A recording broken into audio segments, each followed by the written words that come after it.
Kalian tahu nggak sih, seiring bertambahnya usia, seseorang dapat mengalami berbagai gangguan kesehatan, terutama jika orang tersebut sudah termasuk kategori lansia loh. Emang iya? Kok aku baru tahu sih? Emangnya ada apa aja?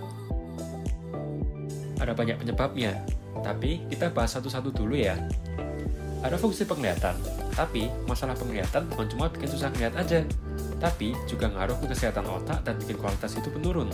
Contohnya, kalau mata udah nggak bisa lagi bedain terang dan gelap dengan baik, jadinya kan otak akan lebih susah memproses informasi visual, dan itu bakalan bikin daya ingat juga ikut turun. Kalau dipikir-pikir, sayang banget ya orang-orang anggap gangguan pendengaran itu sepele, padahal kan dampaknya bisa bikin lansia merasa kesepian. Seiring bertambahnya usia, kemampuan pendengaran kita juga akan semakin menurun. Kondisi ini umumnya disebut sebagai ARHL atau Age-Related Hearing Loss, dan makin terasa ketika usia 80 ke atas. Tapi gak perlu khawatir karena ada beberapa solusi seperti menggunakan alat bantu dengar dan ikut program rehabilitasi pendengaran. Oh iya, selain pendengaran, gangguan pencernaan juga termasuk kan? Karena setauku semakin tua seseorang, maka organ-organ pencernaannya juga bakal ikut berubah. Misalnya, enzim pencernaan yang diproduksi pankreas bisa berkurang, asam lambung jadi nggak sekuat dulu, dan keseimbangan bakteri baik di usus juga bisa berubah. Semua hal ini bisa bikin tubuh lansia nggak seefisien ketika masih muda. Iya, bener. Dan gangguan pencernaan ini bisa mengganggu kekuatan otot lansia. Kok mengganggu sih? Emangnya kenapa? Karena protein penting untuk menjaga kekuatan otot supaya nggak gampang terkena sarkopenia, yaitu kondisi penyusutan dan pelemahan otot akibat penuaan. Maka, sebaiknya kita mengkonsumsi makanan tinggi protein. Meskipun pada lansia, pencernaan protein oleh enzim protease sudah kurang efisien. Ditambah proses penuaan yang memang menurunkan kekuatan otot dan daya tahan tubuh. Apalagi kalau malas gerak, sehingga makin cepat capek dan sulit melakukan aktivitas sehari-hari. Tapi, kalau misalnya pengurangan massa otot kayak gitu, bisa pengaruh ke penyakit kayak osteoporosis gitu nggak sih? Nah, kalau itu risikonya tuh bisa dikurangi dengan cara olahraga. Olahraga lansia itu harus dilakukan dengan benar dan sesuai kebutuhan orang masing-masing. Olahraga yang teratur bisa memperlambat penuaan biologis sampai 9-10 tahunan, dan ini bisa meningkatkan kesehatan imun. Selain olahraga, pola makan yang sehat juga bisa penting untuk kesehatan lansia supaya dapat memenuhi kebutuhan gizi dan juga protein serta mendukung fungsi organ serta regenerasi sel, sehingga ini bisa memperoleh kualitas hidup yang lebih baik. Kalau gitu, menurutmu olahraga yang sesuai buat lansia apa, Mike? Bisa jalan cepat, bersepeda, dan juga berenang untuk kekuatan. Nah, yoga ini bisa dipakai buat keseimbangan dan juga kelenturan tubuh.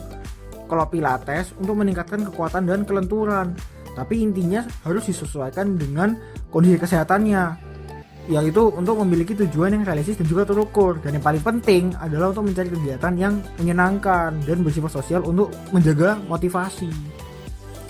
Fun fact, hubungan sosial ini juga berpengaruh besar loh pada kesehatan lansia. Kayak contohnya menerima terlalu banyak dukungan atau menerima terlalu sedikit, ini sangat berpengaruh buruk, yaitu bisa buat depresi. Nah, depresi ini adalah penyakit mental umum yang ditandai dengan hilangnya rasa ketertarikan terhadap suatu aktivitas dengan jangka waktu yang lama.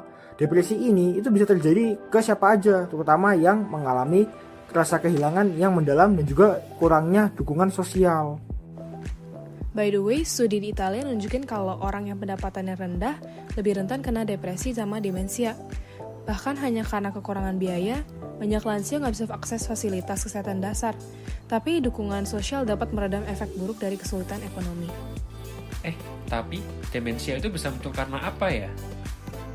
Nah, demensia itu disebabkan oleh kerusakan otak ataupun trauma. Faktor genetik seperti mutasi gen ApoE4 dapat meningkatkan resiko orang terkena demensia karena bisa memengaruhi metabolisme lipid dan juga pembentukan plak di otak. Selain itu, gaya hidup seperti pola makan buruk, kurang aktivitas fisik, dan juga merokok ini juga bisa kontribusi dalam menurunkan fungsi kognitif. Demensia itu gejalanya progresif, tapi dia tuh bisa memengaruhi perilaku, ingatan, dan juga fungsi kognitif. Kalian tahu Alzheimer kan? Nah, itu salah satu bentuk dari demensia. Oh gitu ya. Ternyata penuaan itu sangat berpengaruh di berbagai aspek kesehatan baik di fisik maupun mental. Jadi, teman-teman yang menyaksikan ini sekarang sudah paham kan?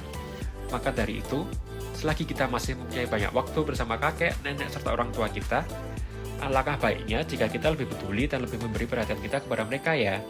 Terima kasih teman-teman sudah mendengarkan percakapan kami. Kami pamit undur diri. Bye-bye.